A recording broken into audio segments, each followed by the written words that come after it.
नमस्कार. घरगुती भोजन या चॅनलमध्ये तुम्हा सर्वांचं अगदी मनापासून स्वागत आहे. आज आपण मोड आलेल्या मटकीची अगदी चविष्ट अशी भाजी बनवतोय. भाजी अगदी झटपट होणारी आहे. चला लगेचच वेळ न घालवता आपण रेसिपीला सुरुवात करूया. इथे पहा, मोड आलेली मटकी अगोदरच मी स्वच्छ असे पाण्याने धुवून घेतलेली आहे. याला बघा, छान असे अंकुर म्हणजेच मोड आलेले आहेत. मोड आलेली मटकी खाण्यासाठी खूप जास्त पौष्टिक असते. यामध्ये भरपूर असे पोषक तत्वे असतात. आता पहा, इथे मी काही साहित्य घेतलं आहे, जसे की कोथिंबीर, खोबरं आहे, आलं आणि लसूण. आता आपल्याला हे सर्व एका मिक्सरच्या भांड्यामध्ये टाकून याचं वाटण बनवून घ्यायचं आहे. सर्व साहित्य आपण या मिक्सरच्या भांड्यामध्ये टाकूयात. कढीपत्ता साईडला ठेवून द्यायचा आहे, तो नंतर फोडणीमध्ये घालायचा आहे. अगदी बारीक असं याचं पाणी न घालता आपल्याला वाटण बनवून घ्यायचं आहे. तर पहा, इथे मी हे सर्व मिक्सरला वाटून घेतलेलं आहे. याचं वाटण बनवलेलं आहे. यानंतर गॅसवरती कढई ठेवूया. कढई गरम झाली की त्यामध्ये तेल घालायचं आहे. तेल व्यवस्थित असं गरम झालं की त्यामध्ये घालूयात अर्धा चमचा राई म्हणजेच मोहरी, तसेच अर्धा चमचा जिरे. राई छान तडतडली की त्यानंतरच आपल्याला जिरे घालायचे. जिरे देखील छान असे फुलू द्यायचे. त्यानंतर यामध्ये घालायचा आहे कढीपत्ता. कढीपत्ता छान असा तळला गेला की त्यामध्ये बारीक चिरलेला कांदा घालायचा आहे. एक मध्यम आकाराचा बारीक चिरून घेतलेला कांदा घालूया आणि परतून घेऊया. कांदा छान लालसर गुलाबी रंगावरती येईपर्यंत आपल्याला परतून घ्यायचा आहे. आपली फोडणी छान बसली ना, मग कोणतीही भाजी असतो खूप चविष्ट लागते आणि छान बनते. आता पहा, इकडे आपला कांदा जो आहे ना, तो छान अगदी लालसर असा झालेला आहे. आता यामध्ये जे आपण बनवून घेतलेलं वाटण होतं ना, ते घालायचं आहे आणि व्यवस्थित असं परतून घ्यायचं आहे. यामधील कच्चेपणा जाईपर्यंत, अगदी खमंग सुवास सुटेपर्यंत आपल्याला हे परतून घ्यायचं आहे.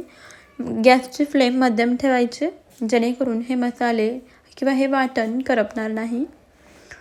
तर पहा, इथे आपलं सर्व छान असं हे वाटण परतून झालेलं आहे. आता यामध्ये आपल्याला अर्धा बारीक चिरलेला टोमॅटो घालायचा आहे आणि टोमॅटोसुद्धा छान असं यामध्ये परतून घ्यायचं आहे. पहा, सर्वजण छान असे परतून झाले की यामध्ये आता आपण काही मसाले घालूयात, जसे की लाल तिखट, सोबतच आपला घरगुती मसाला आणि थोडीशी धना पावडर घालायची आहे. त्यानंतर इथे मी वापरते किचन किंग मसाला. तुम्ही कोणताही मसाला इथे वापरू शकता.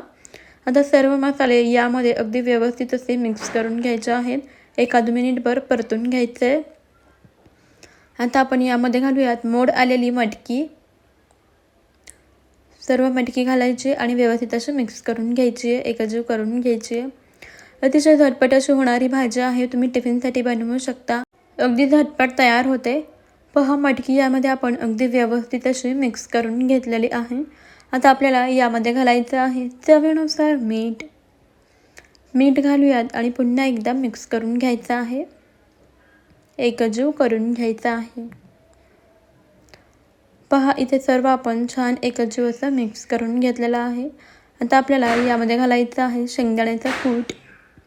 तर 4 चमचे इथे मी शेंगदाण्याचा कूट घालते. मोठा चमचा असेल तर 2 चमचे कूट पुरेसं आहे.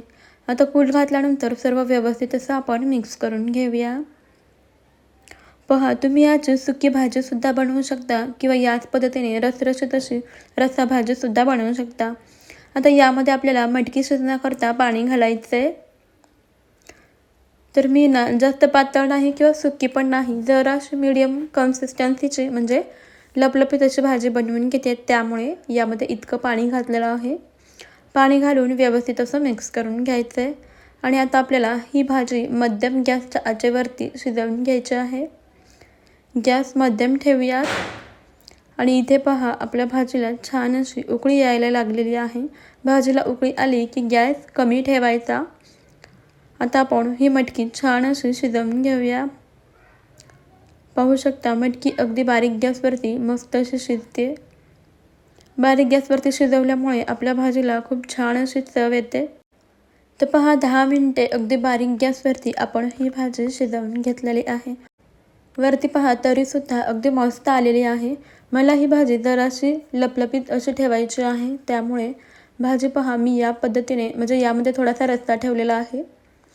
बघू शकता, इथे मस्त अशी आपली मटकी यामधली शिजलेली आहे. छान अशी आपली ही झटपट होणारी चविष्ट मटकी तयार आहे. तुम्ही सुद्धा या पद्धतीने मटकी नक्की बनवून बघा. खूप मस्त लागते. सुकी बनवायची असेल तर तुम्ही थोडंसंच पाणी घाला किंवा वाफेवरती सुद्धा ही मटकी तयार होते. खूप मस्त लागते. रेसिपी तुम्हाला कशी वाटली ते मला कमेंटमध्ये नक्कीच कळवा. आवडली असेल तर लाईक करा आणि जाता जाता आपल्या घरगुती भोजन या चॅनलला नक्की सबस्क्राईब करा. चला तर मग भेटूया अशाच पुढच्या एका नवीन रेसिपीमध्ये. तोपर्यंत खात राहा, मस्त राहा आणि सर्वात महत्त्वाचं म्हणजे हेल्दी राहा. चला तर मग बाय बाय. भेटूया एका नवीन रेसिपी.